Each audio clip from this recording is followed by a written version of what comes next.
New ইয়র্কের Manhattan থেকে আজকে আপনাদের সঙ্গে আছি আমি খালেদ মহিউদ্দিন। আমরা আজকে কথা বলবো হচ্ছে বর্তমানে কি চলছে দেশে, কোন জায়গায় সমন্বয়করা রাজনীতিটা কিভাবে করছে, ছাত্র রাজনীতিকে আমরা আসলে কিভাবে দেখতে পাই, গণমাধ্যমের স্বাধীনতাটার বিষয়ে আমরা কি জানতে চাই, কি করতে চাই, সেই বিষয়ে আমরা কথা বলার জন্য আজ আমরা সঙ্গে পেয়েছি বিএনপির যুগ্ম মহাসচিব জনাব শহীদুদ্দিন চৌধুরী এনিকে। জনাব শহীদুদ্দিন চৌধুরী এনি, আপনাকে স্বাগত জানাই আমাদের অনুষ্ঠানে আপনি যুক্ত হওয়ার জন্য, আমাদের সাথে সময় দিয়েছেন। আপনি আমাদের কৃতজ্ঞতা জানবেন। আমাদের সাথে কথা বলার জন্য আরও থাকছেন তথ্য ও সম্প্রচার উপদেষ্টা জনাব মোহাম্মদ নাহিদ ইসলাম। জনাব মোহাম্মদ নাহিদ ইসলাম, আপনি আপনার এই ব্যস্ততার মধ্যে আমাদের সময় দিয়েছেন, সেজন্য আমরা আপনার কাছে কৃতজ্ঞতা জানাই, আপনাকে আন্তরিক ধন্যবাদ। আজকের অনুষ্ঠানটি করতে গেলে আপনি দেখলেন যে আমি আসলে একটু জায়গার নাম ভুল বলছি, কারণ আমার মধ্যে এক ধরনের আনন্দ এবং উচ্ছ্বাস কাজ করছে, কারণ আমরা তিনজন একই শিক্ষা প্রতিষ্ঠান থেকে পাশ করেছি। যদিও আমি অনুষ্ঠান শুরুর আগে আমি এনি ভাই এবং নাহিদ আমরা আলোচনা করছিলাম যে আসলে আমি আর এনি ভাই একটু কাছাকাছি সময় হলো, একই সময়ে বিশ্ববিদ্যালয়ে পড়লো। নাহিদ একদমই আমাদের পরবর্তী প্রজন্মের প্রতিনিধি, আমাদের সম্মানিত এবং মাননীয় উপদেষ্টা। সেজন্য এনি ভাই, আমরা আপনার অনুমতি নিয়েই আমি প্রথম প্রশ্নটা নাহিদকে করতে চাই। নাহিদ, আমি আপনার কাছ থেকে জানতে চাইব যে আন্দোলনে শেখ হাসিনার পতন হলো, সেই আন্দোলন সম্পর্কে অন্তর্বর্তী সরকারের প্রধান উপদেষ্টা ডক্টর মোহাম্মদ ইউনূস যুক্তরাষ্ট্রে বিল ক্লিনটনের উপস্থিতিতে একটা অনুষ্ঠানে বললেন যে এই আন্দোলন খুব পরিকল্পিতভাবে চালিয়ে নেওয়া হয়েছে, কিছুই হঠাৎ হয়নি। আমরা আপনার কাছে একটু জানতে চাইব যে আপনার জ্ঞাতসারে কিংবা অজ্ঞাতে এই আন্দোলন কি শুরু থেকেই কোটার আড়ালে সরকার পতনের আন্দোলন ছিল? ধন্যবাদ আপনাকে। এই আন্দোলন আসলে শুরু থেকে কোটা সংস্কারের আন্দোলনই ছিল, এবং যখন হাইকোর্টের রিটটি করা হলো, মানে হাইকোর্টের রায় হলো এবং যে 56% কোটা ফিরিয়ে আনা হলো, তখন কিন্তু বিশ্ববিদ্যালয়ের শিক্ষার্থীরা সবাই ক্ষুব্ধ হয়েছে। কারণ যে আন্দোলন আমরা 18 সালে করেছি, যেটার ফলে কোটার আমরা সংস্কার চেয়েছিলাম, তখনই কিন্তু বাতিল করা হলো, সেটাকে আবার নিয়ে আসা হলো। তো শুরুতে এটা কোটা সংস্কারের দাবিতেই ছিল, এবং পরবর্তীতে আসলে সরকারের দমন পীড়নের কারণেই এটি পরবর্তী পরিস্থিতিতে যায় আসলে। এবং আন্দোলনটা আসলে শুরু থেকে খুবই গোছানো ছিল, কিন্তু সরকার যখন দমন পীড়ন শুরু করে এবং সারা দেশে এটি ছড়িয়ে যায়, সাধারণ মানুষ সবাই নেমে আসে, তখন এটা সরকারের পতনের আন্দোলন হয়ে যায়, এটা যেটা অনিবার্যভাবেই যেটা হওয়ার ছিল আর কি। উপদেষ্টা ইসলাম, আমরা আসলে একটি শব্দ খুব বেশি শুনছি কয়দিন ধরে, যে মাস্টার মাইন্ড, আন্দোলনের মাস্টার মাইন্ড। আসলে এই মাস্টার মাইন্ড ব্যাপারটা কি? মানে তিনি কিভাবে এই আন্দোলনটা নিয়ন্ত্রণ করেছেন, বা আপনি কিভাবে একটা মাস্টার মাইন্ড দেখেন এই আন্দোলনের পিছনে? আমরা তো কোটার আন্দোলন দেখছিলাম, আপনি ঠিকই বলেছেন যে যখনই দমন পীড়নের মাধ্যমে ছাত্রদের উপরে গুলি চালানো হলো, সাধারণ ছাত্ররা মারা যেতে থাকলো, নিপীড়নের সম্মুখীন হলো, তখন আমরা সবাই সেই আন্দোলনের মধ্যে অংশগ্রহণ করেছিলাম, কিন্তু আমরা কিন্তু কোনো মাস্টার মাইন্ড টের পাই নাই। আমরা মনে করেছিলাম যে এটা স্বতঃস্ফূর্ত আন্দোলন। তো এখন এই মাস্টার মাইন্ডের কথাটা কোত্থেকে আসলো? মানে গত 7 দিন 10 দিন 15 দিন ধরে এটা আমরা শুনছিলাম, এখন তো প্রফেসর ইউনূস সেটিকে পরিচয়ই করিয়ে দিলেন যে হ্যাঁ, he was a mastermind of all those things. দেখুন, আন্দোলনটা আমরা বৈষম্যবিরোধী ছাত্র আন্দোলন, যেটি একটি সাধারণ শিক্ষার্থীদের প্ল্যাটফর্ম, যেখানে বিভিন্ন রাজনৈতিক দলের নেতাকর্মীরাও ছিলেন। তো আন্দোলনটা এই আন্দোলনটাকে এখন আমরা বলতেছি যে এটা একটা লিডারলেস মুভমেন্ট, যে আন্দোলনে আসলে কোনো একক নেতৃত্ব ছিল না, বরং সাধারণ মানুষই এটাকে এগিয়ে নিয়ে গেছে। কিন্তু আন্দোলনের একটা প্রেক্ষিতে কিন্তু আন্দোলনটা পরিচালনা করতে হয়েছে। সেক্ষেত্রে হয়তো আমরা গুটি কয়েক শিক্ষার্থী আর সারা দেশে আরো কিছু শিক্ষার্থীদের সাথে সমন্বয় পিছন থেকে এটা পরিচালনা করেছে। সেক্ষেত্রে কিন্তু আমাদের নানা জনই আসলে বুদ্ধি পরামর্শ দিয়েছেন। যার ক্ষেত্রে এই কথাটি বলা হচ্ছে, তিনি বিশেষভাবে আমাদেরকে পরামর্শ দিয়েছেন এবং পিছন থেকেই সাহায্য সহযোগিতা করেছেন। কিন্তু তিনি এবং আমরা কেউ এই আন্দোলনের মাস্টার মাইন্ড এই শব্দটার সাথে কিন্তু একমত নই। সেটি হয়তো ভালোবাসার জায়গা থেকে অনেকে বলছেন, ডক্টর ইউনূসও সেটা বলেছেন, কিন্তু আমরা আসলে এটা এমন ভাবে দেখতে চাই না। আমরা এটা একটি জনতার স্বতঃস্ফূর্ত আন্দোলন হিসেবেই দেখি। তবে একটা বিষয় বলে রাখা ভালো, যে এই আন্দোলনটাকে আপনি আসলে কবে থেকে বিবেচনা করবেন? এটা কি 36 দিনের আন্দোলন হিসেবে আপনি ব্যাখ্যা করবেন, নাকি এই আন্দোলনের পিছে যে আরো দীর্ঘ ব্যাকগ্রাউন্ড রয়েছে, আমরা যে আরো দীর্ঘ 7-8 বছর ধরে লড়াই সংগ্রাম করেছি, ক্যাম্পাসগুলোতে বিভিন্ন আন্দোলন করেছি, সেই ক্ষেত্রে কিন্তু ভূমিকা রয়েছে। এবং অ্যাডভাইজার ইসলাম, আমরা আপনার কাছে আসবো আপনাদের ওই পূর্ববর্তী আন্দোলন। অবশ্যই এটা 36 দিন আন্দোলন আমি মনে করি না, সেটার সাথে আরো অনেক বিষয় আছে। আমি একটু এনি ভাইয়ের কাছে যাই, আপনার কাছে আবার আসবো। এনি ভাই, শেখ হাসিনা সরকার পতনে আপনাদের আপনাদের সমর্থন, অংশগ্রহণ, ত্যাগ থাকলেও নেতৃত্বের ভূমিকা আপনারা ছিলেন না। গত 10 বছরে বিভিন্ন সময় সরকার পতনের ডাক দিলেও তাতে সফল হননি। ছাত্ররা যা করে দেখিয়েছে আপনারা তা পারছিলেন না কেন? এই নিয়ে আপনাদের কোনো আত্মমূল্যায়ন রয়েছে কিনা? এনি ভাই। জি, ধন্যবাদ খালেদ মহিউদ্দিন আপনাকে। বিশেষ করে আমাদের বাংলাদেশের অ্যাডভাইজার নাহিদ, আমি তাকে আন্তরিকভাবে মোবারকবাদ জানাই। যারা শুনছেন, আমি প্রথমেই বলছি, বিগত আন্দোলন সংগ্রামে যারা শহীদ হয়েছেন, গুম খুনের শিকার হয়েছেন, আমি তাদের আত্মার মাগফিরাত কামনা করছি। আপনারা দীর্ঘদিন থেকে লক্ষ্য করে আসছেন যে প্রায় 15-16 বছর আমাদের মামলা, হামলা, অত্যাচার, নির্যাতন, গুম খুনের শিকার। এটা শুধু আমরা বিএনপির নেতাকর্মী সেটা বললে খুবই ভুল হবে। সাধারণ মানুষ সেখানে অনেক ত্যাগ স্বীকার করেছে এবং কাঙ্ক্ষিত লক্ষ্যে পৌঁছার জন্য আমরা বারবার চেষ্টা করেছি, আঘাতপ্রাপ্ত হয়েছি, বাধাপ্রাপ্ত হয়েছি। সর্বশেষ আপনারাই লক্ষ্য করেছেন যে ছাত্র জনতার আন্দোলন কিভাবে একটা কাঙ্ক্ষিত লক্ষ্যে পৌঁছে, এবং সেখানে এই কাঙ্ক্ষিত লক্ষ্যে পৌঁছার ক্ষেত্রে সেখানে এই দেশের তরুণ সমাজ, ছাত্র সমাজের ভূমিকা খুব উল্লেখযোগ্য ছিল। আমরা সেখানে সমর্থন দিয়েছি এবং একটা পর্যায়ে আমরা নির্যাতিত হয়েছি, ছাত্ররা নির্যাতিত হয়েছে, ছাত্ররা খুনের শিকার হয়েছে। যারা দেখেন যে হেলিকপ্টারে পর্যন্ত সেখানে ছাত্রদেরকে গুলি করে হত্যা করা হয়েছে, আমরা গ্রেপ্তার হয়েছি ওই পর্যায়ে। এবং গ্রেপ্তারের পরে এটা 1 আগস্ট বলতে পারেন বা 2 আগস্ট শহীদ মিনার থেকে যখন আমাদের এই ছাত্ররা তাদের কোটা বিরোধী আন্দোলনটাকে আরো গতিতে নিয়ে যায়, এটা সাধারণ ছাত্রদের আন্দোলন ছিল, মেধাবী ছাত্রদের কোটা সংস্কারের আন্দোলন ছিল, বৈষম্য বিরোধী ছাত্র আন্দোলন নামে যে প্ল্যাটফর্ম, সেখান থেকে যখন আহ্বান করা হলো শহীদ মিনারে, সকল রাজনৈতিক দলকে তারা যখন আহ্বান করেছে, সকল রাজনৈতিক দল সেখানে সারা দেশে একত্রিত হয়ে এই ফ্যাসিবাদের বিরুদ্ধে লড়াই করেছে, সংগ্রাম করেছে। মোটামুটি আমরা যেটি জানতে চাইছিলাম যে অবশ্যই যেটি আসলে উপদেষ্টা ইসলাম যে কথাটি তুললেন, আমরা এই কথার সাথে আসলে সম্পূর্ণভাবে একমত, যেটি আসলে 36 দিনের আন্দোলন না, তার আগেও তারা অনেক কিছু হয়েছে। কিন্তু আপনারা কি মনে করেন না যে আন্দোলনটির আসলে নেতৃত্ব দেওয়া উচিত ছিল প্রধান বিরোধী দল হিসেবে বিএনপির, মানে যদি আমি এটা সরকার পতন আন্দোলন বলি, সেই আন্দোলনটি আসলে বিএনপি দিতে পারে নাই? এর কিছু এখানে আসলে আমি পক্ষপাতী না। জি জি, আমি কেন পার্ট করব? এখানে ছাত্ররা বলতে আমরা তো একসঙ্গে মিলেই এই ফ্যাসিবাদের বিরুদ্ধে পুরা দেশবাসী একত্রিত হয়েছি। সুতরাং এখানে ছাত্র যে জনতার যে আন্দোলন, সেখানে আমার ভাইয়েরা নেতৃত্ব দিবে, এটাই স্বাভাবিক। যুবকরা, ছাত্ররা নেতৃত্ব দিবে, এটাই তো স্বাভাবিক। আমরা সবসময় দেখেছি যে সেই 90-তে বলেন, তার আগে বলেন, সেই স্বাধীনতার সময় ছাত্রই তো অগ্রণী ভূমিকা পালন করেছে। কাঙ্ক্ষিত লক্ষ্যে পৌঁছতে হলে আমাদের টার্গেটটা কি ছিল? দেশকে রক্ষা করা, দেশের জন্য আন্দোলন করা, দেশের জন্য সংগ্রাম করা, ফ্যাসিবাদের বিরুদ্ধে লড়াই করা।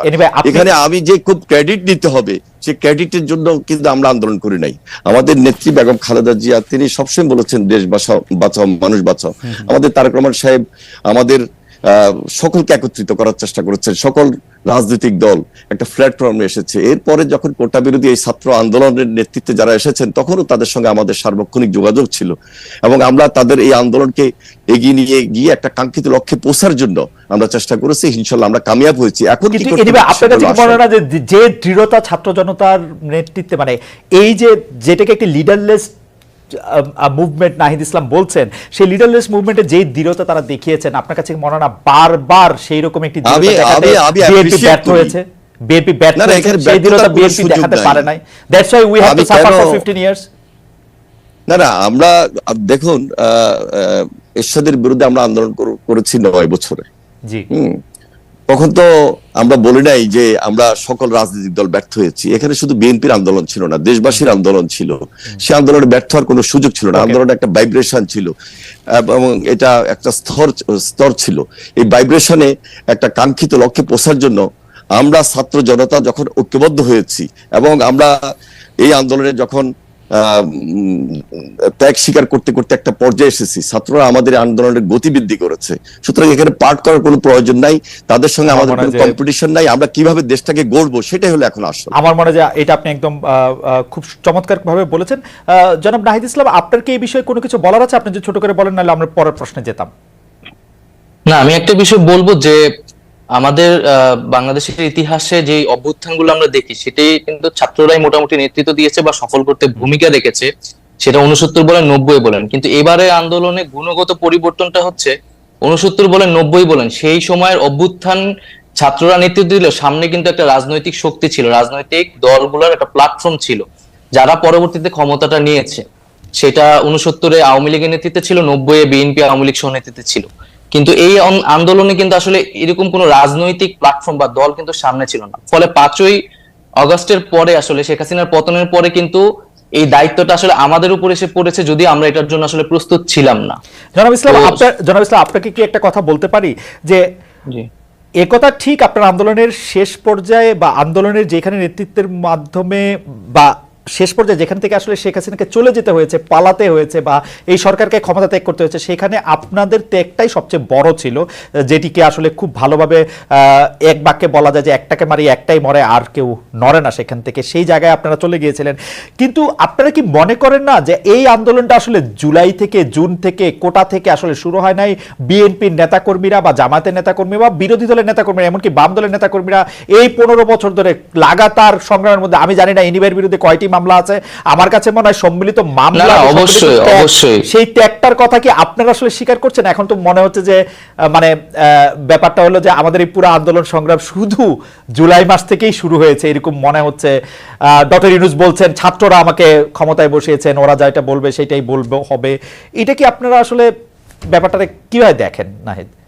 না না, অবশ্যই এটা তো বিগত 16 বছর, আমরা আরো বলি 111 থেকে যেই আমাদের বিরাজনীতিকরণ শুরু হয়েছে, সেই সময় থেকে কিন্তু আমাদের এই রাজনৈতিক সংগ্রামটা, এবং আমাদের বিরোধী দলীয় নেতাকর্মীরা যেই আত্মত্যাগ করেছে, নির্যাতিত হয়েছে, এবং নির্যাতিত হওয়ার পরেও তারা বারবার মাঠে নেমেছে, তারা নামার কারণে কিন্তু একটা রাজনৈতিক পরিবেশ আমরা পেয়েছি, কথা বলার মিনিমাম পরিবেশ কিন্তু আমরা পেয়েছি, যে জায়গায় আমরা নেমে কথা বলতে পেরেছি। এবং এই অভ্যুত্থানেও আমরা সকল রাজনৈতিক দলের সেই ভূমিকাকে স্বীকার করি, এবং তারা ভ্যানগার্ডের মতো ছিল, গুলির সামনে ছিল, এবং ব্যক্তিগতভাবে বললেও কিন্তু ছাত্রদল বলেন বা শিবির বলেন বা বামপন্থী সংগঠন প্রত্যেকেই আমাদেরকে নানাভাবে সহযোগিতা করেছে, ব্যক্তিগতভাবে আমাদের জীবন রক্ষার্থেও তারা অনেক ভূমিকা পালন করেছে।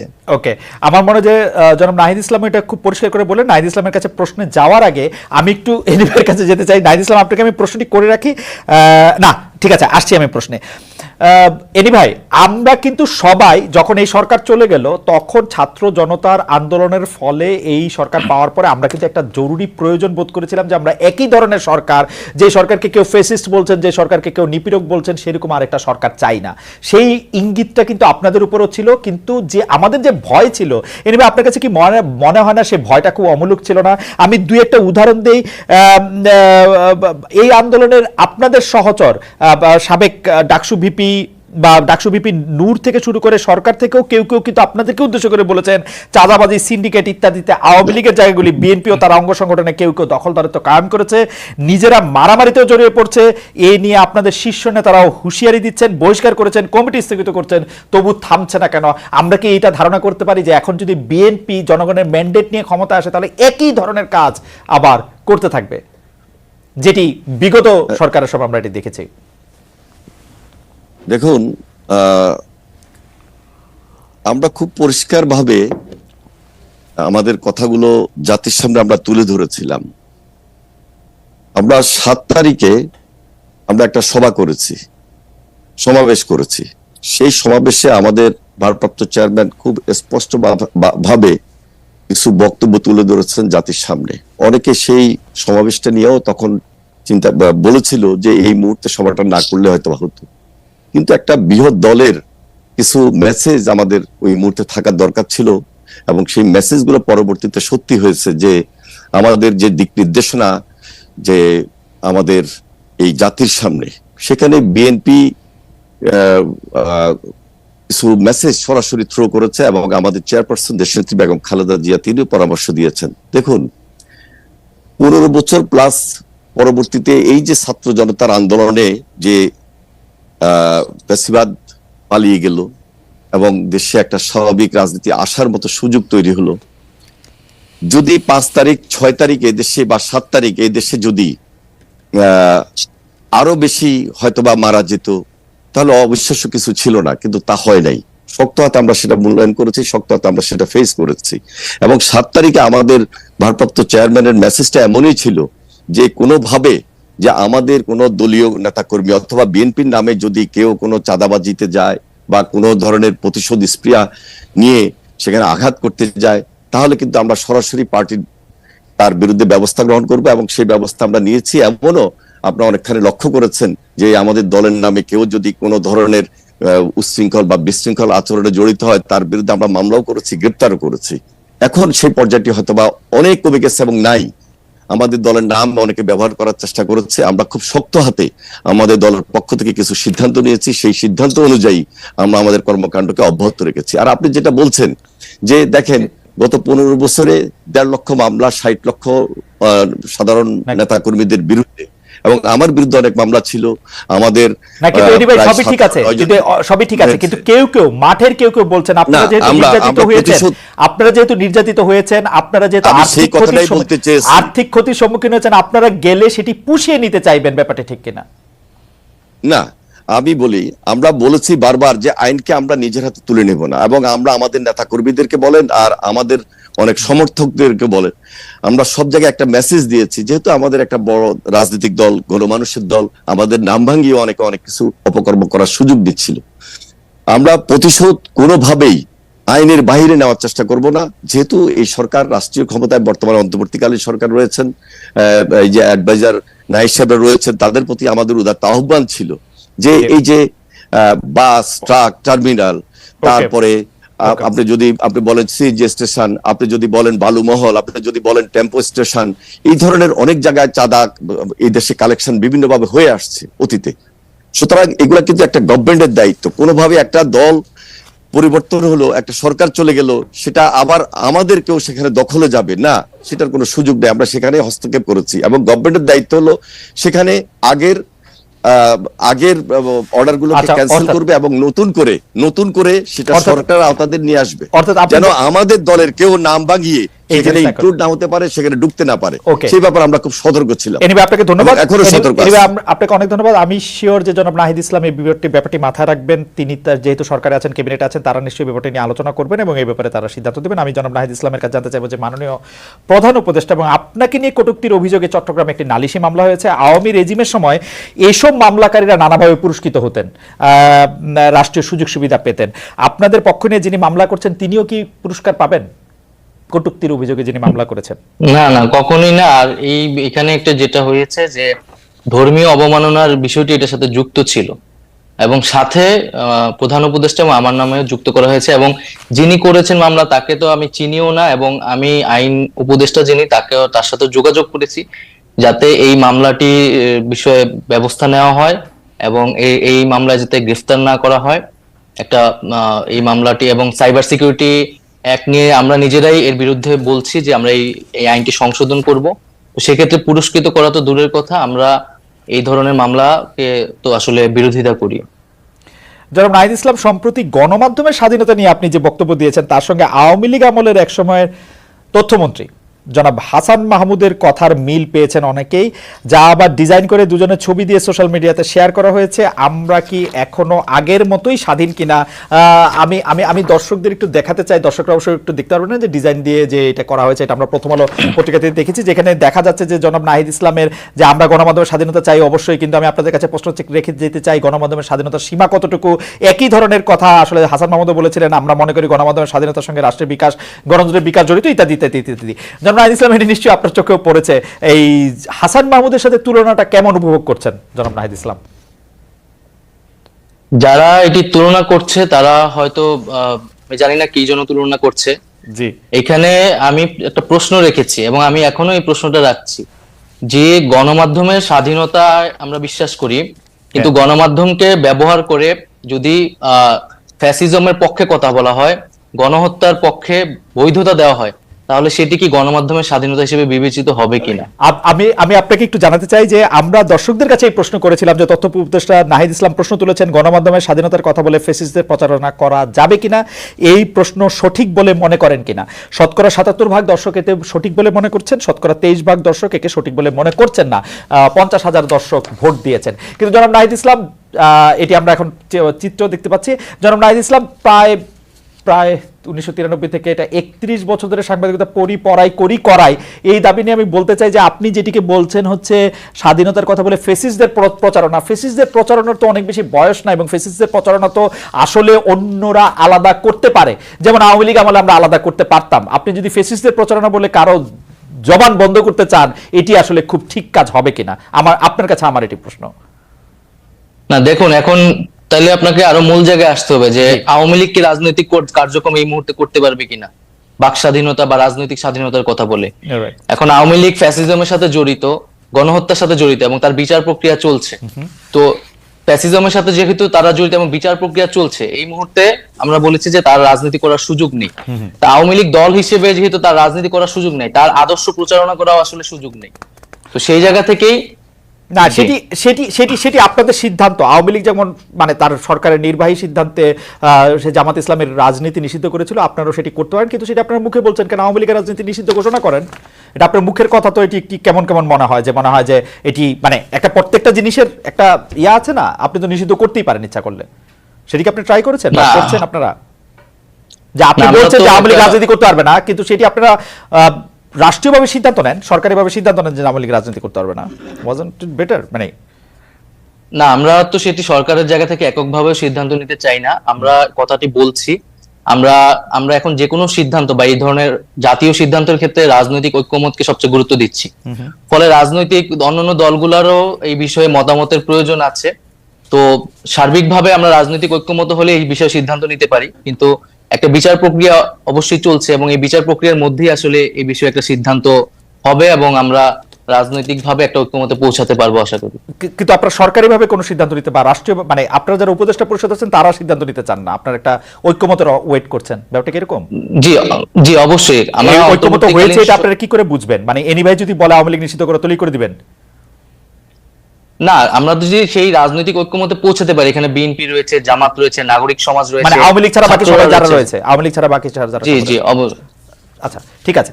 আমি একটু এনিভাইয়ের কাছে জানতে চাই, এনিভাই অন্তর্বর্তী সরকারের মেয়াদ শুরু থেকেই জানতে চাইছে বিএনপি, আপনারা দীর্ঘ সময় দিতে রাজি নন, আপনারা কি জানি একটা যৌক্তিক সময়ের কথা বলছেন। সবশেষ সেনাপ্রধান রয়টার্সকে বলেছেন নির্বাচনের জন্য সময় সর্বোচ্চ 18 মাস নেওয়া হতে পারে। 18 মাস বিএনপির কাছে গ্রহণযোগ্য কিনা সে বিষয়ে আপনার কাছে একটু জানতে চাই। আপনারা সময় দিতে চান না কেন? অনেকগুলি সংস্কার তো এই সরকারকে করতে হবে, নাকি আপনারা চান যেভাবে আওয়ামী লীগ সরকার গিয়েছে এখন কোনো মতে একটি নির্বাচন দিবে, আপনারা এসে আসলে ক্ষমতায় নিয়ে বাকি সব কাজ করবেন? আপনাদের কি চাওয়াটা সেরকমই কিনা, মানে কোনো সংস্কার আপনারা চান না, আপনারা জাস্ট এসে ক্ষমতাটা নিতে চান? আপনার এই প্রশ্নের উত্তর দেওয়ার আগে একটু অ্যাড করছি আগের প্রশ্নের, যেটা নাইস সাহেবকে আপনি বলার চেষ্টা করেছেন। দুইটা পার্ট একসঙ্গে আপনি দুইটার উত্তরে পাচ্ছেন। সেটা হলো যারা ফ্যাসিস্ট, যারা গুমের সঙ্গে জড়িত ছিল, খুনের সঙ্গে জড়িত ছিল, মামলা হামলা দুর্নীতি পাচারের সঙ্গে জড়িত ছিল, লুটতরাজের সঙ্গে জড়িত ছিল, তাদের বিচার করতে হবে একটা পার্টে। এবং এই সরকারের কাছে মানুষের সর্বপ্রথম দাবি হলো বিচার করা। আপনি এর নেতৃত্বে খুনি হাসিনা ছিল, কি পরিমাণ খুন করেছে দিবালকের মতো সত্য। সুতরাং এই বিচার হলো আগে। পাশাপাশি আপনি যে ফ্যাসিজমের কথা বললেন, এই ফ্যাসিজম বিগত বছরগুলোতে দেশের প্রতিষ্ঠানকে লোকে কিভাবে ধ্বংস করেছে, কিভাবে এই দেশে একটা নতুন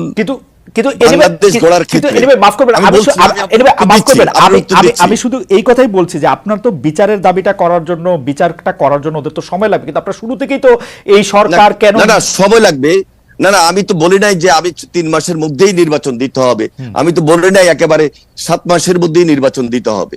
ওনারা বলছেন যে আমরা একটা কথা বলছি যৌক্তিক সময়ের মধ্যে, এবং এই যৌক্তিক সময়ের মধ্যে ওনারা 6টা সংস্কারের যে কমিশন গঠন করেছেন সেগুলো সংস্কার করবেন। কিন্তু সেই সংস্কারটা যদি দ্রুত সময় হয় এবং যদি ভোটারের কাজ এট এ টাইম চলতে থাকে, কারণ দেশ তো একটা বিশাল দেশ, এই দেশের অনেকগুলা অনেকগুলা প্রশাসনিক ইনস্টিটিউট আছে, যার যার কাজ শেষে করবে। একসঙ্গে কিন্তু অনেকগুলা কাজ হতে পারে। একদিকে বিচারের কাজ চলবে, একদিকে বাংলাদেশ গড়ার জন্য নতুন করে যে যে সংস্কারের কাজ সেগুলা করবে, আরেকদিকে আপনি আজকে বলছেন যে গতকালকে বলছেন যে ভোটার সম্পন্ন করবেন, সেগুলো তো একই প্রক্রিয়া। এই প্রক্রিয়াকে সম্পন্ন করে যৌক্তিক সময়ের মধ্যে আপনি কিন্তু খুব সহজে একটা নির্বাচন করতে পারেন। সুতরাং আপনি ক্ষমতা থাকলে আপনি যৌক্তিক সময় কতটা মনে করতেন? আমি যৌক্তিক সময়টা তো আসলে আমার কাছে মনে হয় যে আপনি যে কাজগুলি কথা বলেছেন, আপনি যদি সংস্কারের কথা বলেন, আপনি যদি বিচারের কথা বলেন, ওদের অন্তত 5 বছর লাগা উচিত এগুলি করতে। না, কেন 5 বছর লাগবে? কতদিন লাগবে? আমার তো 5 মাস? মনে হয় না, 5 মাস? কারণ ওনারা তো 5 মাস? আমাদের প্রফেসর ডক্টর মোহাম্মদ ইউনূস তো নিজেই 3 মাসের কথা বললেন। তো 3 3 মাস? মাসের জায়গায় 6 মাস হতে পারে। 3 উনি মাস? তো নিজেই বললেন যে অক্টোবরের 1 তারিখ থেকে সংস্কারের কাজ চলবে 3 মাস, বলেন নাই? অক্টোবর, নভেম্বর, ডিসেম্বর, এরপরে 3 মাসের জায়গায় যদি 6 মাস, অসুবিধা তো নাই।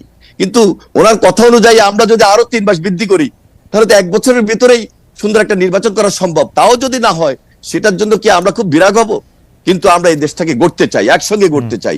এই ফাঁসিবাদের বিরুদ্ধে আমরা লড়াই করে, সংগ্রাম করে, আমরা কষ্ট করেছি, শ্রম দিয়েছি, আমাদের নেতাকর্মীরা গুমের শিকার হয়েছে, খুনের শিকার হয়েছে। আমরা দেশ গড়ার জন্য সবাই মিলে একত্রিত হয়ে করব।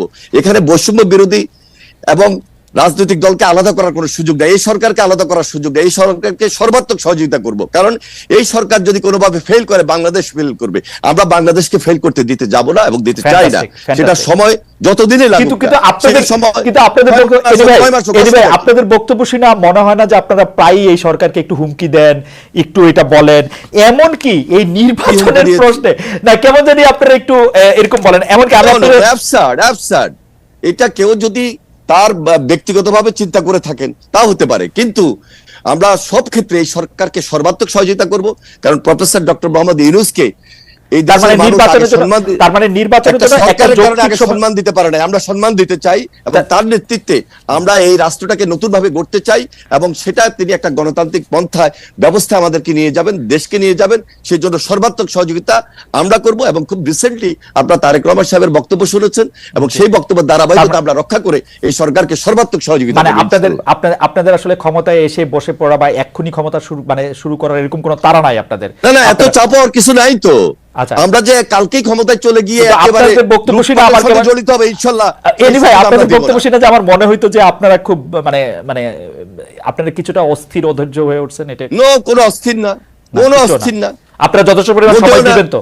আমরা ওনারা যেই সংস্কারের কাজ দিয়েছেন, একদিকে বিচারের কাজ হবে, বিচার আগে দেখতে চাই, পাশাপাশি সংস্কার করে একটা গণতান্ত্রিক পন্থায় জনগণের সরকার প্রতিষ্ঠিত করবেন। এখানে তাড়াহুড়ার কিছু নাই।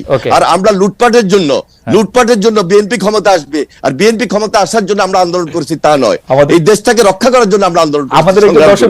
আমাদের একজন দর্শক বলছেন যে তারা কেন থাকবে, বিএনপি তো অলরেডি ইন পাওয়ার। যদি লুটপাট বা দুর্নীতির কথা বলি, তাহলে তারা তো তাদেরটা করতেই পারতেছে। ব্যাপারটা কি এরকমই ভাই? কেন এরকম হবে?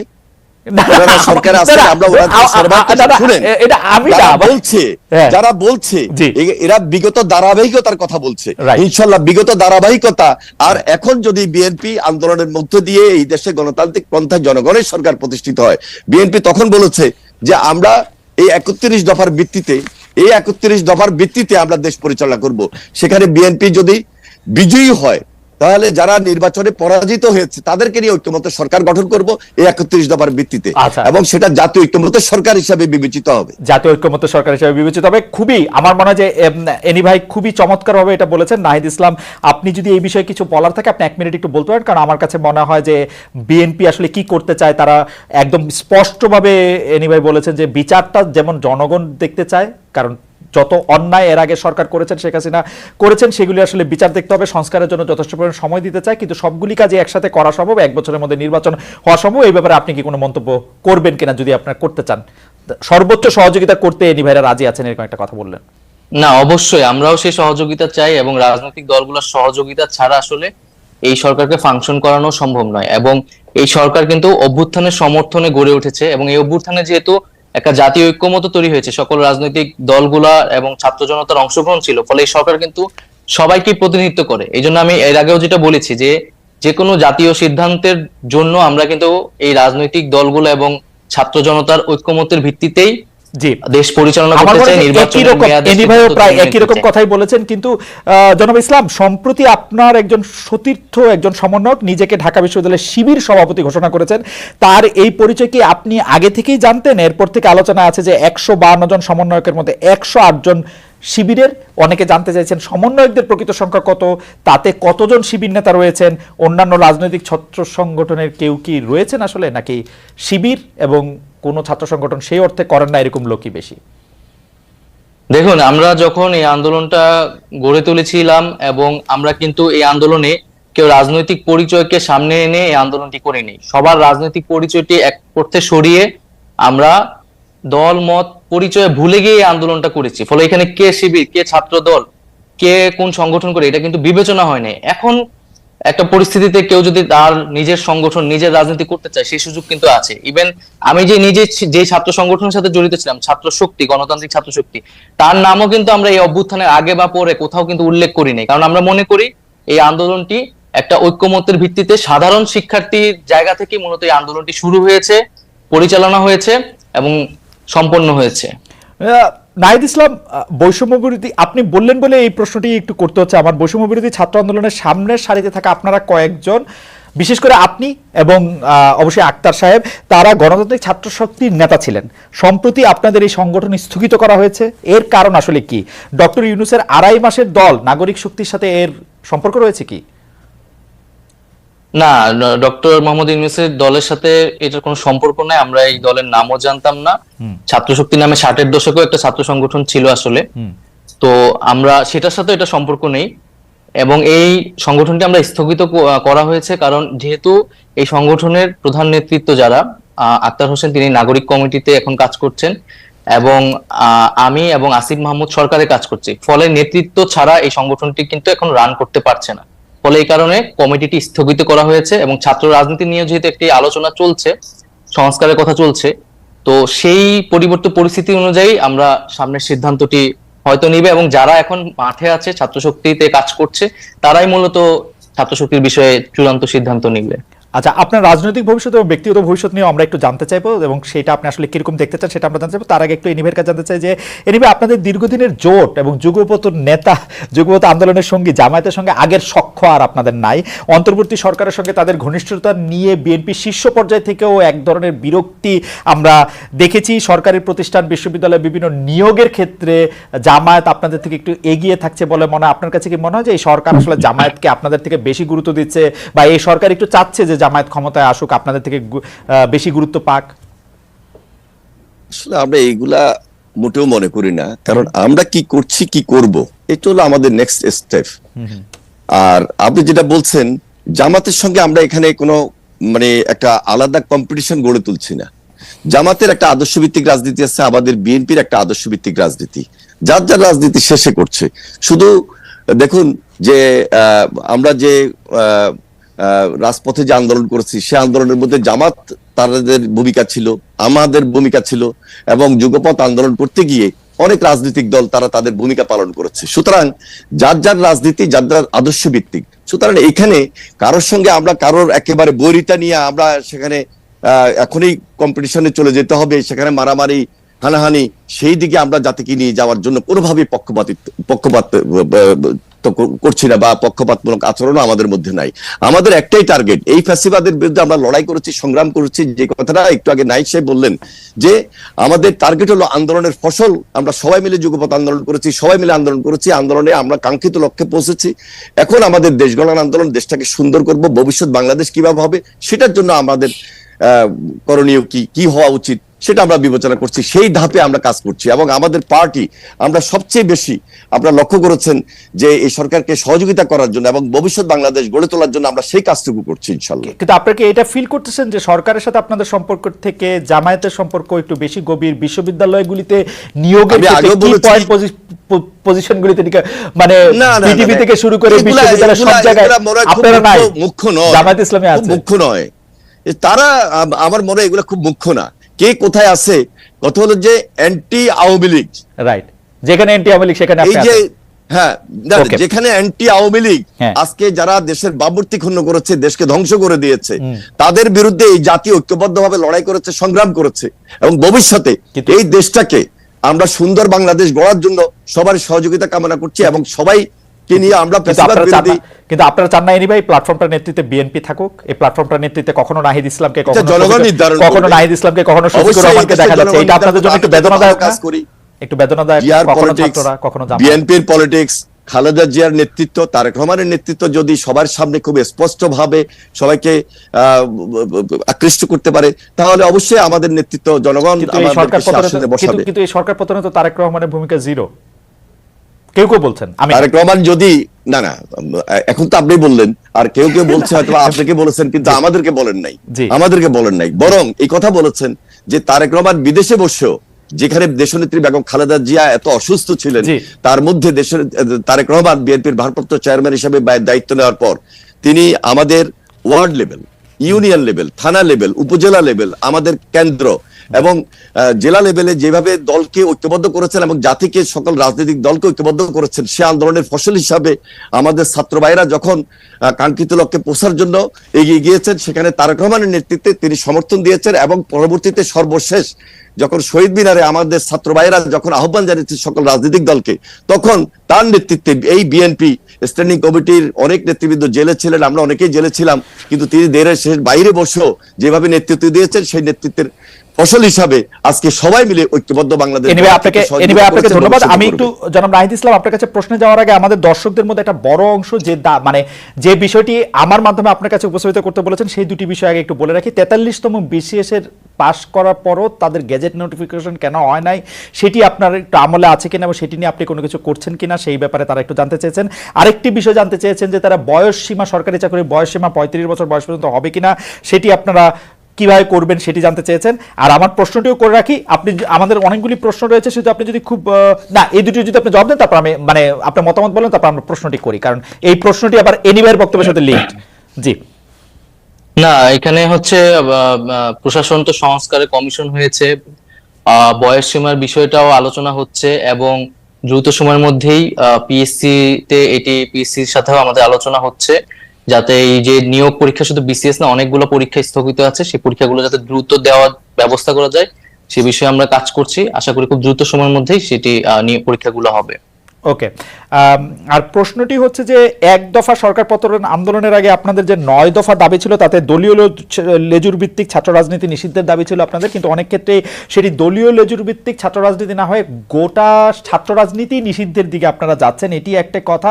আরেকটি কথা হচ্ছে যে উপাচার্যদের সরিয়ে দেওয়া হয়েছে, বড় পদগুলিতে নতুন নিয়োগ হয়েছে, 2-3 মাস বন্ধ থাকার পরে ক্লাসও শুরু হয়েছে, কিন্তু ছাত্রলীগের যারা নেতাকর্মী আছেন তাদের লেখাপড়ার কি হবে? আপনারা, তারা তো ক্যাম্পাসে ফিরতে পারছে না, রাজশাহীতে জাহাঙ্গীরনগর বিশ্ববিদ্যালয়ে তাদেরকে পিটিএ মারা ঘটনা ঘটেছে, তাদের আসলে ভবিষ্যৎ কি হবে? এই দুটি ব্যাপারটা যদি একটু বলেন। আরেকবার একটু যদি বলতেন। মানে একটা তো হচ্ছে যে 9 দফার একটা দফা ছিল যে ছাত্র রাজনীতি, ছাত্র রাজনীতিটাকে দলীয় লেজুর ভিত্তি মুক্ত করবেন, কিন্তু এখন দেখা যাচ্ছে ছাত্র রাজনীতি বাদ দেওয়ার। জি দেখুন, ছাত্র রাজনীতি নিষিদ্ধের কথা কিন্তু মানে আমরা বলছি না, বা বৈষম্যবিরোধী ছাত্র আন্দোলন থেকেও বলা হচ্ছে না সরাসরি, মূলত সাধারণ শিক্ষার্থীদের জায়গা থেকে এটি আসছে। এটা আসছে কেন, এটাও আমাদের একটু বুঝতে হবে যে আমাদের কিন্তু শিক্ষার্থীদের একটা দীর্ঘদিনের ট্রমা রয়েছে, যে একটা ক্ষমতায় সরকার যায় এবং তার ছাত্র সংগঠন সেখানে ক্ষমতা চর্চা করে, দখলদারিত্ব করে এবং শিক্ষার্থীদের উপর নির্যাতন করে। এখন সামনের আমরা এখানে, এখন না হলে অন্তর্বর্তীকালীন সরকার, কিন্তু সামনে যদি একটা রাজনৈতিক দল ক্ষমতায় আসে, তার ছাত্র সংগঠন যে একই কাজ করবে না, সেই নিশ্চয়তাটা শিক্ষার্থীরা চাচ্ছে, এবং সেই ট্রমা থেকে কিন্তু সারা এই কথাটা বলছে। কিন্তু আমরা মনে করি যে এটি কোনো সমাধান নয়, ছাত্র রাজনীতি অবশ্যই থাকতে হবে। সেক্ষেত্রে দলীয় লেজুর ভিত্তি মুক্ত করেই স্বাধীনভাবে ছাত্রদেরকে কাজ করতে দিতে হবে, রাজনৈতিক চর্চা করার সুযোগ দিতে হবে। আর ছাত্রলীগের ছাত্রদের ক্যাম্পাসে ফেরা বা তাদের জীবনের নিরাপত্তা, শিক্ষা জীবনের নিরাপত্তা, সেটি সেক্ষেত্রে দেখেন, ছাত্রলীগের একটা বড় অংশ কিন্তু এই আন্দোলনের সময় আমাদের সাথে জড়িত হয়ে গেছে। আন্দোলনের শুরু থেকে, কোটা সংস্কারের সময় থেকে কিন্তু তারা আমাদের সাথে এসেছিল, এবং ছাত্রলীগের আসলে খুব কম একটা অংশ যারা আসলে চিহ্নিত সন্ত্রাসী, যারা আসলে বেশিরভাগই যারা অছাত্র অথবা সন্ত্রাসী কার্যক্রম করেছে ক্যাম্পাসগুলোতে, হলগুলোতে, তারাই কিন্তু আজকে ভয়ে ক্যাম্পাসগুলোতে আসতে পারছে না, কারণ তাদের আসলে কোনো নৈতিক জায়গা থেকেও তারা শিক্ষার্থীদের সামনে দাঁড়াতে পারছে না। তো সেক্ষেত্রে বিশ্ববিদ্যালয় প্রশাসন ব্যবস্থা নেবে। আমরা একটা রিকনসিলিয়েশন প্রজেক্ট অবশ্যই চাই, যারা চিহ্নিত, যাদের বিরুদ্ধে সুস্পষ্ট অভিযোগ রয়েছে, তাদের বিরুদ্ধে প্রশাসনিক এবং আইনগত ব্যবস্থা যাতে নেওয়া হয়, এবং এছাড়া যারা নিরপরাধ বা নীরব ভূমিকা পালন করছে তারা তাদের শিক্ষা জীবন শেষ করতে পারবে। এই বিষয়ে আমরা বিশ্ববিদ্যালয় প্রশাসনের সাথে কথা বলেছি।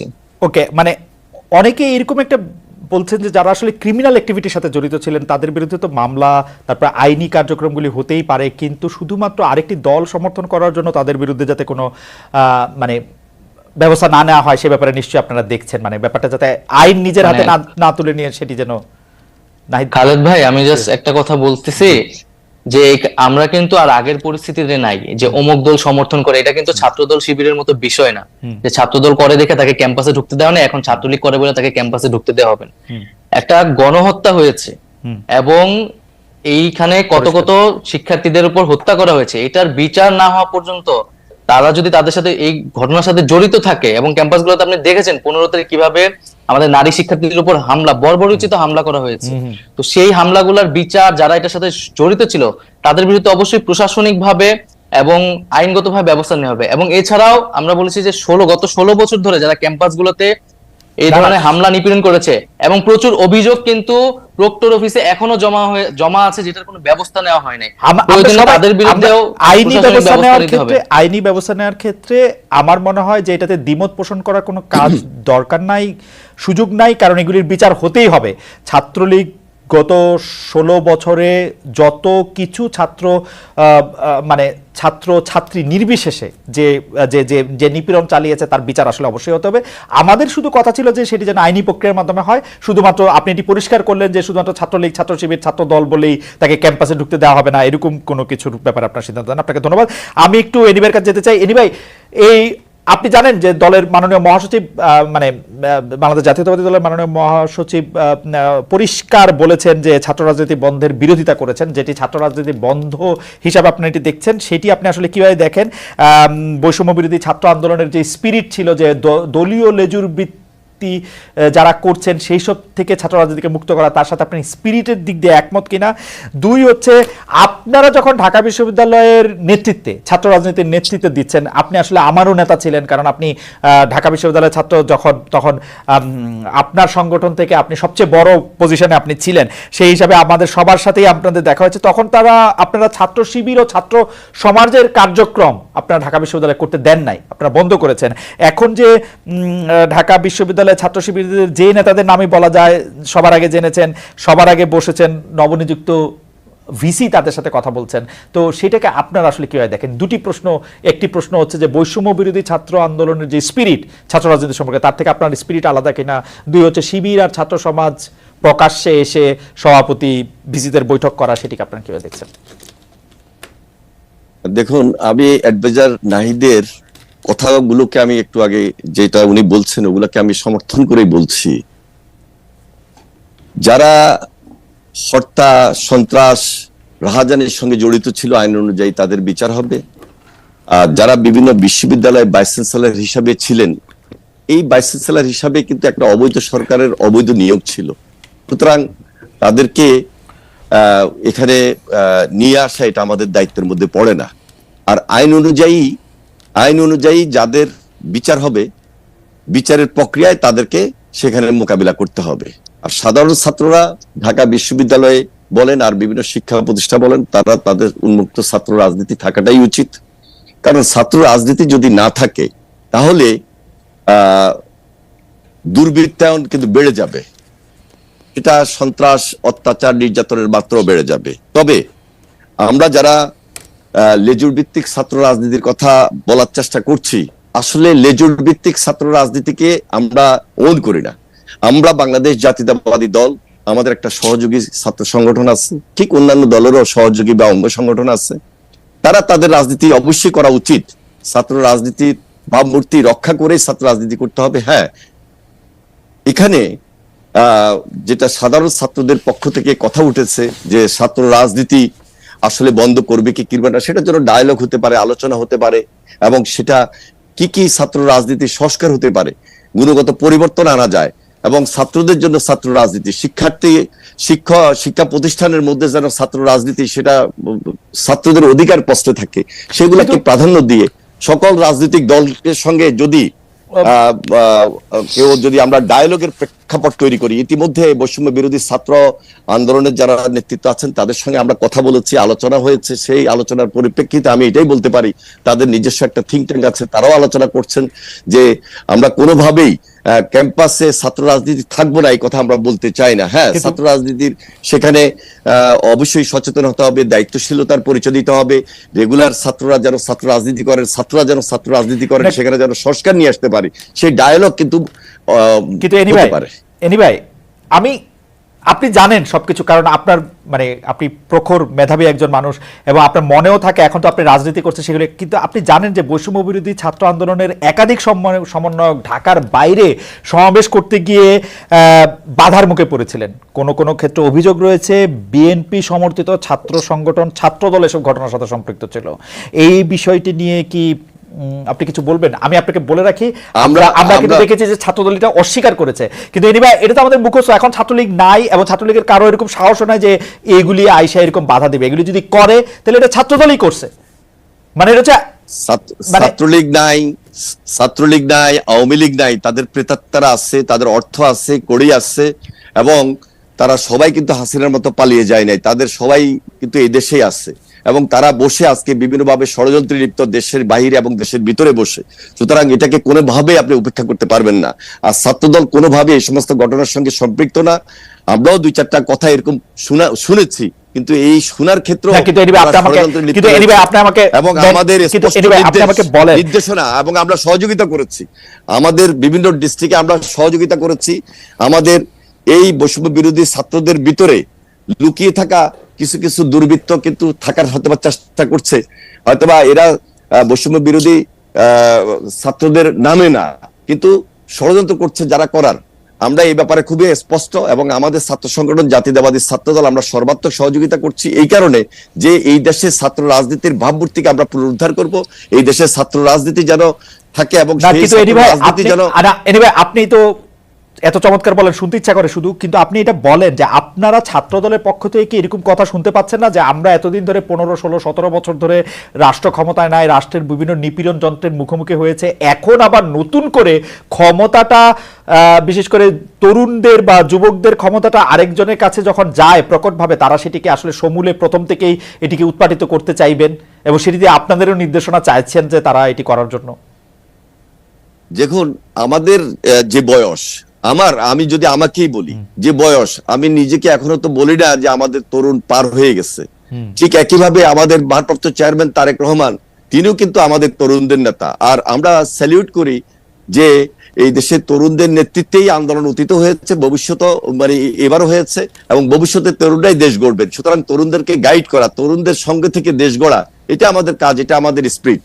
আমরা এই স্পিরিটের সঙ্গে একত্রিত হয়ে এখনো বলছি যে বাংলাদেশের ছাত্র রাজনীতি এবং এই যে জেড জেনারেশন, এদের পরামর্শগুলা গ্রহণ করা, এদের সঙ্গে আলোচনা করা এবং এদের ভাবমূর্তিকে ধরে রেখে কাজ করা এবং ভবিষ্যতে এরা যেন ছাত্র রাজনীতির সঙ্গে সম্পৃক্ত হয়। কারণ ছাত্র রাজনীতির সঙ্গে যদি সম্পৃক্ত এরা না হয়, তাহলে এই দেশে ছাত্র রাজনীতির নতুন ভাবমূর্তি তৈরি হবে না, যেটা ছাত্র রাজনীতির উপর অনেক কালিমালেপন হয়েছে অতীতে, সেটাকে গুছিয়ে এনে ভবিষ্যতে ভাবমূর্তি তৈরি করে এই জেনারেশন যেন এগিয়ে যায়, সেজন্য সর্বাত্মক সহযোগিতা আমরা এই জেনারেশনকে করব এবং সর্বাত্মক সহযোগিতা করছি এবং করব। আমি একটু নাহিদ ইসলামের কাছে শুনি। জনাব নাহিদ ইসলাম, আপনি জানেন যে ছাত্র আন্দোলনে যারা সমন্বয়ক ছিলেন তারা জেলা জেলায় মত বিনিময় সভা করছেন, অনেক জায়গায় এই নিয়ে গন্ডগোল হয়েছে। আপনাদের রাজনৈতিক দল গঠন কি বাধার মুখে পড়ছে কিনা, এই বাধা দেওয়ার ক্ষেত্রে আপনি বিএনপি জামায়াতের কোনো ভূমিকা দেখেন কিনা? দল ঘোষণা না হলেও স্পষ্টতই সমন্বয়করা এখন রাজনৈতিক কর্মসূচিতে আছেন, এর খরচ কিভাবে জোগাড় হচ্ছে? কোনো কোনো জেলায় কোনো কোনো বিশ্ববিদ্যালয়ের সমন্বয়কদের মধ্যে গ্রুপিং, আবার সমন্বয়কদের বিরোধিতা করে সাধারণ শিক্ষার্থীদের আলাদা গ্রুপ হয়ে প্রতিবাদ আমরা দেখতে পাচ্ছি। যদি সবগুলি বিষয় একটু অ্যাড্রেস করেন আপনার সুবিধা থেকে, আমি আরেকবার একটু বলে দিব যে যাচ্ছেন। ঠিক আছে, আপনার এই প্রশ্নের আগে আমি অ্যানি ভাইয়ের কাছেও কিছু প্রশ্ন আর কি বা কথা বলতে চাই। প্লিজ বলেন। জি, অ্যানি ভাই তো আমাদের খুবই পরিচিত ছাত্র নেতা ছিলেন। আমাদের পরিচিত বলতে আমরা শুনেছি তার কথা ক্যাম্পাসে এখনো আলোচিত হয়। তো এখানে যে একটা বিষয় যে আমরা যেটা বারবার বলছি যে ছাত্ররা স্বাধীনভাবে আসলে রাজনৈতিক কার্যক্রম করতে হবে তাদেরকে, এবং সেক্ষেত্রে রাজনৈতিক দলগুলোর কিন্তু সবচেয়ে বেশি ভূমিকা রাখতে হবে এবং এই মুহূর্তে তাদের এই কমিটমেন্টটা ছাত্রদের কাছে করতে হবে যে একটা ছাত্র সংগঠনকে কি তারা কেবল তাদের দলীয় কাজে লেজুর হিসেবে ব্যবহার করবে নাকি স্বাধীনভাবে তাদের ক্যাম্পাসগুলোতে শিক্ষার্থীদের পক্ষে কাজ করার সুযোগ করে দেবেন, 1 নাম্বার। 2 নাম্বার হচ্ছে ছাত্র রাজনীতি বা ছাত্র নেতৃত্বের বিকাশের প্রধানতম জায়গাটা কিন্তু ছাত্র সংসদ নির্বাচন। এবং আমরা কিন্তু 90-এর ডাকসুর কথাও শুনেছি, এবং কিন্তু 90-এর পরে বিএনপি যখন ক্ষমতায় আসলো তখন কিন্তু ছাত্র সংসদ নির্বাচন আমরা দেখতে পেলাম না, এবং যার ধারাবাহিকতা আওয়ামী লীগে রেখেছে, এবং 28 বছর কিন্তু ডাকসু নির্বাচন ছিল না। ডাকসু নির্বাচন ছাড়া, ছাত্র সংসদ ছাড়া কিন্তু আপনি কোনো ছাত্র রাজনীতি আসলে কল্পনা মানে যে ছাত্র রাজনীতি সেটা আসলে সঠিক নেতৃত্ব চর্চাটা হয় না। তো ছাত্র সংসদ এই নির্বাচনটা আসলে এই বিএনপি যদি ক্ষমতায় আসে তারা এটা অব্যাহত রাখবে কিনা, বা তারা পূর্বে এটি রাখেনি কেন, এই বিষয়টি আমি তার কাছে জানতে চাচ্ছি। আর দ্বিতীয়ত আপনি যে বিষয়টা বললেন, এখানে বৈষম্য বিরোধী আন্দোলনের পক্ষ থেকে বা আমাদের কারো পক্ষ থেকে কিন্তু রাজনৈতিক দল করার কথা বলা হয়নি। এবং এটি আরো স্পষ্ট করছি, আমরা দুইজন যারা এখানে সরকারে এসেছি তাদের সাথেও কিন্তু বৈষম্য বিরোধী আন্দোলনে একটা তফাৎ ঘটে গেছে, এবং আমরা কিন্তু তাদের সাংগঠনিক কার্যক্রমে এই মুহূর্তে যুক্ত থাকছি না, কারণ আমরা সরকারের কাজে মনোনিবেশ করছি। বৈষম্য বিরোধী ছাত্র আন্দোলন তার যে দাবি দেওয়া, তার 1 দফা 9 দফা এগুলো কিন্তু এখনো পূরণ হয়নি, হত্যার বিচার হয় নাই, আহত এবং শহীদ পরিবারদেরকে এখনো সহযোগিতা পৌঁছানো যায় না। তারা কিন্তু সেই দাবিগুলো নিয়ে কাজ করছে, সেটার জন্য বৈষম্য বিরোধী আন্দোলন দেশ পুনর্গঠনে ছাত্রদের জায়গা থেকে কাজ করছে। এবং সারা দেশে যে শিক্ষার্থীরা আন্দোলন করছে তাদের সাথে একটা মত বিনিময়, তারা কি ভাবছে সেই জায়গাতে কিন্তু তারা জেলায় গিয়েছে। আমাকে একটু সাহায্য করবেন। প্রথম কথা হচ্ছে যে আপনি বলছেন যে আপনি এবং জনাব আসিফ এবং আমি ধরে নিচ্ছি যে জনাব মাহফুজও, তাহলে আপনারা বৈষম্য বিরোধী ছাত্র আন্দোলনের সাথে আপনারা একটু দূরত্ব মেনটেন করছেন, অর্থাৎ আপনারা সরকারে আছেন, বৈষম্য বিরোধী ছাত্র আন্দোলনের যে সমন্বয়কদের যে কাজ, তাদের যে এর সাথে আপনাদের সম্পর্ক এখন একটু দূরবর্তী, মানে ডে টু ডে অপারেশন কোনটা নাই। জি, আচ্ছা, মানে বৈষম্য বিরোধী ছাত্র আন্দোলন কোন সরকার দলীয় কিন্তু প্ল্যাটফর্ম না, আসলে এটি একটি স্বতন্ত্র প্ল্যাটফর্ম, অভ্যুত্থান নেতৃত্ব দানকারী প্ল্যাটফর্ম, এবং অভ্যুত্থানের আকাঙ্ক্ষা বাস্তবায়নে তারা কাজ করছে। এবং খুব শীঘ্রই হয়তো বৈষম্য বিরোধী আন্দোলন পুনর্গঠিত হবে, সেখানে হয়তো আমরা তো থাকবো না, আমরা এখন থেকেই নাই, আমরা কিন্তু কোনো সাংগঠনিক কার্যক্রমে অংশগ্রহণ করছি না। কিন্তু জনাব নাহিদ ইসলাম, আপনি অনুষ্ঠান শুরুর আগে আমি আর এনি ভাই আলোচনা করছিলাম আপনার সাথে, আপনি এখনো মাত্রই শিক্ষা জীবন হয়তো আপনার শেষের পথে বা শেষ আপনি করছেন, মানে আপনি যদি আরো বেশি পড়াশোনা করেন সেটা তো আপনি করতেই পারবেন, কিন্তু তাহলে আপনার বা আসিফ মাহমুদের বা জনাব মাহফুজের, জনাব আসিফ মাহমুদের তাদের ভবিষ্যৎ কি? মানে তারা আপনারা কি করবেন? মানে আপনারা তো রাজনীতিই করবেন, তাই না? মানে আপনারা তো চাকরি বাকরি করতে পারবেন না, পারবেন কি? জানি না চাকরি বাকরি করতে পারবো কিনা। আমরা দেখেন, আমার ব্যক্তিগতভাবে আমি কিন্তু রাজনৈতিক আকাঙ্ক্ষা ছিল দেখে আমরা ছাত্র সংগঠন গড়ে তুলেছি এবং ক্যাম্পাসে কাজ করেছি, ফলে সেই রাজনৈতিক আকাঙ্ক্ষা কিন্তু আমাদের আছে। তবে রাজনীতি কিন্তু কোনো একক সিদ্ধান্ত নয়, আমি ব্যক্তিগতভাবে কোনো সিদ্ধান্ত নিতে পারি না। আমরা এখন রাজনৈতিক দলকে কোনো প্রাধান্য দিচ্ছি না, এটি আমাদের মানে কোনো কাজ না। আমাদের এখন প্রধান কাজ হচ্ছে এই যে দেশ পুনর্গঠন, সরকারের থেকে এবং সরকারের বাইরে যারা আছে সকলে মিলে দেশ পুনর্গঠনে কাজ করে এবং সকলকে সহযোগিতা করে, আমরা সেটিকে সর্বাধিক গুরুত্ব দিচ্ছি। রাষ্ট্র সংস্কারে যে কাজটাকে সফল করে আমরা যাতে গণতান্ত্রিক রূপান্তর করতে পারি। পরবর্তীতে আমাদের এই দায়িত্ব শেষ হলে, নির্বাচন আসলে, সেই সময় আমরা হয়তো সেই বিষয়ে একটা সিদ্ধান্ত নিব, কিন্তু আমরা এই বিষয়ে এখন কোনো সিদ্ধান্ত নিচ্ছি না, সেই উদ্দেশ্যে কোনো কার্যক্রম করছি না। তবে আমরা এখানে বৈষম্যবিরোধী ছাত্র আন্দোলন সংগঠিত করতে চাচ্ছি শিক্ষার্থীদের, কারণ আমরা মনে করছি যে এখনো আসলে আমাদের ভয়ের জায়গাটা কাটেনি। গণ অভ্যুত্থানকে রক্ষা করার জন্য হলেও এবং তার আকাঙ্ক্ষা বাস্তবায়নের জন্য হলেও শিক্ষার্থীদের মধ্যে সেই সাংগঠনিক জায়গাটা থাকা দরকার।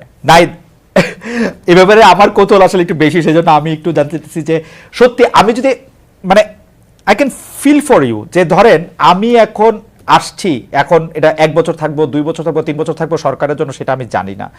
আমি এখন যেখানে আসছি, আমি যদি এখন রাজনীতি না করি, আমাকে আসলে চাকরি করতে হবে, কারণ আমার বিশ্বাস বৈষম্য বিরোধী ছাত্র আন্দোলনের সঙ্গে আপনারা যারা ছিলেন তারা এমন কোনো দুর্নীতির সঙ্গে সম্পৃক্ত হবেন না যে আপনারা 1 বছর 2 বছর সরকারের থেকে এত টাকা আপনাদের হবে যে আপনাদের সারা জীবন আর কিছু না করলে হবে। আপনাদের আসলে আপনি আমি যারা একই ধরনের পরিবার থেকে আসছি, আমাদের আসলে পরিবারটি বয়ে নিয়ে যাওয়ার জন্য আমাদের কাজ করতে হবে কোনো না কোনো কাজের সাথে। সেটা আপনি কিভাবে করবেন মনে করেন যে, বা আপনার পরিকল্পনাটা কি আসলে? মানে এটা তো আপনাকে ভাবতে হবে, মানে আপনি কি ভাবছেন সেরকম? কারণ আপনি এখন চাকরি নাই এবং ভাবার সময়ও পাচ্ছি না আসলে, রাইট। কিন্তু যেটা ধরেন, আপনি রাজনৈতিক দল কিন্তু এত সহজ কথা না, রাজনৈতিক কিছু মানুষ জড়ো হইলে এটা রাজনৈতিক দল হয়ে যায় না, সেটার জন্য আদর্শ লাগে, সেটার জন্য সংগঠন লাগে এবং কর্মসূচি লাগে। এখন আমাদের কাছে কিন্তু সেই সময়টা নাই যে আমরা একটা রাজনৈতিক দলের পিছিয়ে আসলে গড়ে তোলার জন্য সময়টা দিব। আমরা আসলে গভর্নমেন্টে আছি, আপনি পরিস্থিতি বুঝতেছেন, আমাদের এই সময়টা কতটা পরিশ্রম করা লাগতেছে, এবং আমরা যেই প্রতিশ্রুতি নিয়ে এসেছি, আমরা কিন্তু একক সিদ্ধান্তে ব্যক্তিগত জায়গা থেকে আসি নাই। মানুষের কাছে কিন্তু আমাদের জবাবদিহিতা করতে হবে যে তাদের আকাঙ্ক্ষাটা আমরা বাস্তবায়ন করতে পারছি কিনা, বা আমরা আমাদের ভূমিকাটা পালন করতে পারছি কিনা। তো সেইটাই আমাদের সবচেয়ে বেশি মনোযোগ, আমরা সেই কাজটা সম্পূর্ণ করতে চাই। তারপরে আমরা আমাদের ব্যক্তিগত, দলীয়, রাজনৈতিক সেই বিষয়গুলো নিয়ে আমরা ভাববো। আচ্ছা, আমার শুভেচ্ছা এবং শুভকামনা থাকলো আপনাদের প্রতি। আমি একটু জনাব এনি ভাই, আপনার কাছে আমি শেষ দুটি প্রশ্নে আসতে চাই।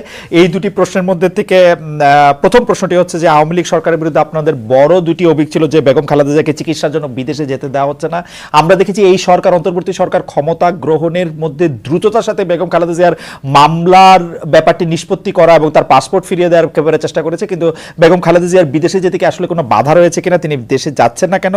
এবং আরেকটি অভিযোগ ছিল যে তাদের হামলা মামলার আশঙ্কার কারণে জনাব তারেক রহমান দেশে ফিরতে পারছেন না, এরকমটা আমরা শুনেছি। কিন্তু এই সরকার ক্ষমতা এসেছে, সেটিও 60 দিন হয়ে গেল, জনাব তারেক রহমান দেশে ফিরছেন না কেন, বেগম খালেদা জিয়াকে কেন বিদেশ নেওয়া যাচ্ছে না, যেটি প্রধান দাবি ছিল, আপনি যদি খুব সংক্ষেপে আমাদেরকে একটু বলেন। ধন্যবাদ আপনাকে। একটু আগে অ্যাডভাইজার নাহিদ যে প্রশ্নটা আমার সামনে তুলে ধরেছেন, আমি সেটা আগে বলছি যে এই যে ডাকসু নির্বাচন, আমি বরাবরই 90-র পরে বিএনপি যখন 91-এ এই দেশের রাষ্ট্রীয় ক্ষমতা আসে, আমি 90-র ডাকসুতে আমি নিজেও ইলেকশন করেছি এবং সেখানে আমি নির্বাচিত হয়েছি আমাদের খোকন পরিষদ। এর পরবর্তীতে ডাকসু নির্বাচন কেন হয় নাই? তো ওই সময় আমাদের রেগুলার স্টুডেন্ট এবং ইরেগুলার স্টুডেন্টদের মধ্যে একটা কম্পিটিশন ছিল, এবং আমি রেগুলার স্টুডেন্টের পক্ষে ফাইট করেছি, দল আমাকে মনোনয়ন দিয়েছে। তার মানে কি, বিএনপি রেগুলার স্টুডেন্টের পক্ষে অবস্থান নিয়েছে, কিন্তু ইরেগুলার স্টুডেন্টের পক্ষে নিয়েছে তখন কিছু irregular student plus Awami League, Chhatra League, যার কারণে সেই নির্বাচন হতে পারে নাই। সেকেন্ড, 93-তে আবার যখন ডাকসু নির্বাচন হয় তখন আমাকে দল বিপি নমিনেশন দিয়েছে, সেটাও কিন্তু রেগুলার স্টুডেন্ট এবং ইরেগুলার স্টুডেন্টের ফাইট ছিল। সেখানে একই জিনিস ঘটনা ঘটেছে, সেখানে আমরা বরাবরই ডাকসুর পক্ষে ছিলাম, বাংলাদেশ জাতীয়তাবাদী দল, কিন্তু এই চক্রান্তকারীদের আওয়ামী লীগের বা মুজিববাদী ছাত্রলীগের তখন ওই ষড়যন্ত্রের কারণে আমরা নির্বাচন আমরা করাই নিতে পারি নাই। হ্যাঁ, এটাকে আপনি স্বাভাবিকভাবে বিএনপি সরকারে ছিল, কিন্তু আমরা সরকারে থাকলেও বিশ্ববিদ্যালয় একটা স্বায়ত্তশাসিত প্রতিষ্ঠান, সরকার সেখানে সরাসরি হস্তক্ষেপ করার কোনো সুযোগ নাই। আর ভবিষ্যতে বিএনপি যদি এদেশের জনগণের সরকার হিসাবে ম্যান্ডেট পায়, তখন বিএনপি আবারও বলছে যে আমরা এককভাবে সরকার পরিচালনা করব না, সকলকে নিয়ে ঐক্যমতে সরকার গঠন করব, এবং সেখানে অবশ্যই শুধু তখন নয়, যখন বিপি নূর আমরা সেই নির্বাচন অংশগ্রহণ করেছি। আপনার বক্তব্য পুরো পরিষ্কার। ভবিষ্যতে যে ডাকসু নির্বাচন হবে সেই ডাকসু নির্বাচন অবশ্যই হওয়া উচিত, এবং আমরা সেখানে সর্বাত্মক সহযোগিতা করব। এবার আসুন, দেশনেত্রী বেগম খালেদা জিয়া দীর্ঘদিন অসুস্থ ছিলেন, এখনো অসুস্থ আছেন। ওনার বিদেশে যাওয়ার ক্ষেত্রে এখন কোনো বাধা নেই, তবে এখানে বিদেশে যে ডাক্তার বিদেশে কোথায় যাবেন সেগুলো একটা প্রিপারেশন আছে, সেই প্রিপারেশন নিয়ে আমরা অপেক্ষা রয়েছি। ইনশাল্লাহ খুব শীঘ্রই আমরা চেষ্টা করবো দেশের বেগম খালেদা জিয়া উন্নত চিকিৎসার জন্য দেশের বাইরে উনি যাবেন। এবং আমাদের প্রিয় নেতা জনাব তারেক রহমান, তিনি ওনার যে মামলাগুলো তিনি নিজে মোকাবেলা করতেছেন, মামলাগুলো যদি আইনি প্রক্রিয়া সবকিছু সমাধান হয়ে যায়, খুব শীঘ্রই ইনশাল্লাহ উনি দেশে ফিরবেন, এবং বাংলাদেশ যে বিএনপি এবং এই দেশের রাজনীতিতে ওনার ভূমিকা উনি যেভাবে পালন করেছেন বেশি এবং দায়িত্বশীলতার সহিত পালন করবেন। আমি ব্যাপারটা এনি ভাই একটু বুঝতে চাই যে জনাব তারেক রহমানের বিরুদ্ধে মামলা এখন রয়েছে, কিন্তু তিনি কি এখনো এই একই আশঙ্কা করছেন যে তিনি দেশে নামার সাথে সাথে তাকে গ্রেফতার হতে পারে? না না, উনি মামলাগুলো তো মোকাবেলা করে আসছেন। মোকাবেলাটা লন্ডনে বসে কেন করতে হবে? মোকাবেলাটা লন্ডনে বসে করতে হবে কেন? কেন লন্ডনে বসে করতে হবে? স্বাভাবিক উনি দেশে এসে করলে অসুবিধা দিয়েছেন, ওনার বিরুদ্ধে ফেভারেবল গভর্নমেন্ট, অনেক মামলা হয়েছে, ফেভারেবল গভর্নমেন্ট আছে, তারপরে তো আইন আছে, গভর্নমেন্ট আসলেই যে ওনাকে আইন মোকাবেলা করতে হবে। দেশে থেকে মামলা মোকাবেলা করা সম্ভব না। আপনি তো দেশে থেকে মামলা মোকাবেলা করছেন এনি ভাই। তারেক রহমান না, তারেক রহমানের জীবন সব সময় আওয়ামী লীগের কাছে তখন এখন এই 60 দিন আওয়ামী লীগের হিসাবে আমি আনতেছি না, এই 60 দিন এই সময়ে উনি আসবেন, উনি মোকাবেলা করে আসবেন। এই কারণে আসবেন যে উনি এসে যেন আমাদের সঙ্গে সম্পৃক্ত হয়ে জাতীয় রাজনীতিতে ওনার যে ভূমিকা সেগুলো তিনি সরাসরি আমাদের সঙ্গে থেকে কাজ করতে পারেন। উনি আসার কারণে, আইনের কারণে যদি ওনাকে জেলে যেতে হয়, সেই জিনিসটা আমরা avoid ওনার করার জামিন চেষ্টা হবে, করতেছি। ওনার জামিন হবে, সেটা তো কি অসুবিধা? ওনার তো আর না, সর্বোচ্চ আদালতে না, জামিন হবে, জামিন এটা তো ইন্টারেস্টিং। তবে এনিওয়ে আমার কাছে মনে হয় যে এটি আমার কাছে এটি মনে হয় যে আপনার সাথে তারেক সাহেবের কথা হয়, ওনাকে জামিন দিয়ে দিবে, আমার সাথে মনে হয় যে কেন নিবে? আমার সাথে মনে হয় যে আপনার সাথে তারেক সাহেবের নিয়মিত কথা হয়, আপনার আইনকে দলের মধ্যে মোকাবেলা থেকে করেই- আইনকে মোকাবেলা করেই উনি এটিতে আপনারা একটি এগিয়ে পরিষ্কার যাবেন। সিদ্ধান্ত জাতির সামনে দিলে এটি মনে হয় ভালো হয়। যাই হোক, কারণ আমার কাছে এটি এখনো খুব গ্রহণযোগ্য মনে উনি হচ্ছে না যে তিনি special দেশে এসে কিছু কেন মামলা করেন না। মামলা মামলা মামলা লড়তে পারবেন না, তিনি দেশে এসে কেন, এটা আমি জানি না কেন হয়। মামলা লড়ছেন তো, মামলা বাইরে বসে বিদেশ থেকে লড়ছেন, কেন? এতদিন বিদেশ থেকে ধারাবাহিকতায় কেন? উনি মামলা বিদেশ লড়ছেন, থেকে একই কেন? ধারাবাহিকতা লড়ছেন। কেন বিদেশ থেকে কেন হয়নি ভাই? লন্ডন থেকে কেন? নাহিদ, না, আপনারা না, কি উনি তারেক সাহেবকে আসতে ওনাকে দিচ্ছেন আইন না? অনুযায়ী না না, আমাদের পক্ষ কেন থেকে তো দিবেন না? এরকম এটা Okay. এটা মানে তিনি ইচ্ছা করলে আসতে পারেন। এটা তা আইন রয়েছে, সেই আইন অনুযায়ী Okay, আমার কাছে মনে হচ্ছে যে এই পরিস্থিতি- ব্যাপারটা নিয়ে আসলে আমরা নিশ্চয়ই একটা ক্লিয়ার পিকচার পাবো। আমার এনিভার জন্য আরেকটি প্রশ্ন আছে, সেই প্রশ্নটি আমি একটু করে, আমাদের হাতে একটু সময় না, I just want to request hour producer to extend it for 2 or 3 more minutes, because আমি ইয়াকে আমি একটু এনিভাইকে জানতে চাই যে এনিভাই 5 আগস্টের পরে সংখ্যালঘু সম্প্রদায় আক্রান্ত হয়েছে, জাতীয় সঙ্গীত নিয়ে প্রশ্ন তোলা হয়েছে, মাজার ভাঙার ঘটনা ঘটেছে, দরবার আক্রমণ করা হয়েছে, নারীরা আক্রমণের মুখে পড়েছে, নারীদের পোশাক নিয়ে কথা বলা হয়েছে, হিজবুত তাহরির প্রকাশে তৎপর, সামনে দুর্গাপূজার আয়োজন নিয়ে নানা শঙ্কা। অন্তর্বর্তী সরকার কি সব বিষয় ঠিক মতো সামলাতে পারবে, কি মনে করেন আপনি? দেখুন, আমি আগে বলেছি দেশের ভিতরে এবং বাইরে বসে কিন্তু অনেক ষড়যন্ত্র চলতেছে। বিবিসি একটা নিউজও করেছে, এবং এই দেশে যে সমস্ত নিউজগুলো হচ্ছে, বিশেষ করে হিন্দু সম্প্রদায়কে নিয়ে, এগুলো ম্যাক্সিমাম ফেক, এবং বাংলাদেশের বাইরে বসেও এই সমস্ত ষড়যন্ত্রগুলো হচ্ছে। এবং অনেকগুলা নিউজ এখানে যেটা এসেছে যে, এবং সরাসরি হিন্দু সম্প্রদায়ের অনেকেই কমিটমেন্ট কথা বলেছেন মিডিয়ার সামনে, বাস্তবের সঙ্গে এগুলোর কোনো মিল নাই। আর ভবিষ্যতে যে পূজাটা আসতেছে, আমরা খুবই সতর্ক আছি, এবং আমাদের দলীয় পর্যায় থেকে কোনোভাবেই যেন তারা ষড়যন্ত্র করে আবার এই হিন্দু সম্প্রদায়ের উপর আঘাত করে আমাদের নাম বা দেশে আমাদের যে একটা শৃঙ্খলা অবস্থা, সেখানে যেন কোনো ষড়যন্ত্রে লিপ্ত না হতে পারে, সেজন্য আমরা এখন থেকে সতর্ক আছি, সজাগ রয়েছি, এবং আমাদের দলীয় নেতা কর্মীদেরকে ইতিমধ্যে নির্দেশ দেওয়া হয়েছে প্রত্যেক জায়গায় তাদের সহযোগিতা করার জন্য। তাদেরকে আমরা ইতিমধ্যেই সেই সহযোগিতার হাত বাড়িয়ে দিচ্ছি। এটা সরকারকে এই ব্যাপারে খুব সতর্ক থাকতে হবে। ইনশাল্লাহ সরকার সজাগ আছেন বলে আমরা মনে করছি। তাছাড়া এই যে মাজারের কথা বললেন বা আরো অনেক দরবারের কথা বললেন, সবকিছু মিলে একটা স্বাধীন বাংলাদেশ কিভাবে গড়তে হবে, এখন থেকে সেই পরিকল্পনা নিয়েই সুন্দর বাংলাদেশ গড়ার জন্য আমরা এগিয়ে যাচ্ছি, এবং আমাদের সর্বাত্মক সহযোগিতা এই সরকারের প্রতি আমাদের রয়েছে এবং ভবিষ্যতে থাকবে ইনশাআল্লাহ। এনিওয়ে, আপনাকে ধন্যবাদ। আমি এটা নিয়ে শুধু এক লাইন জনাব নাহিদ ইসলাম আপনার কাছে শুনতে চাই যে আপনার এই ব্যাপারে কি অনেকগুলি বিষয়ে প্রশ্ন তোলা হয়েছে যে সেগুলো আপনি ঠিকমতো করতে পারবেন কিনা, ষড়যন্ত্রের কথা বলেছেন এনিওয়ে।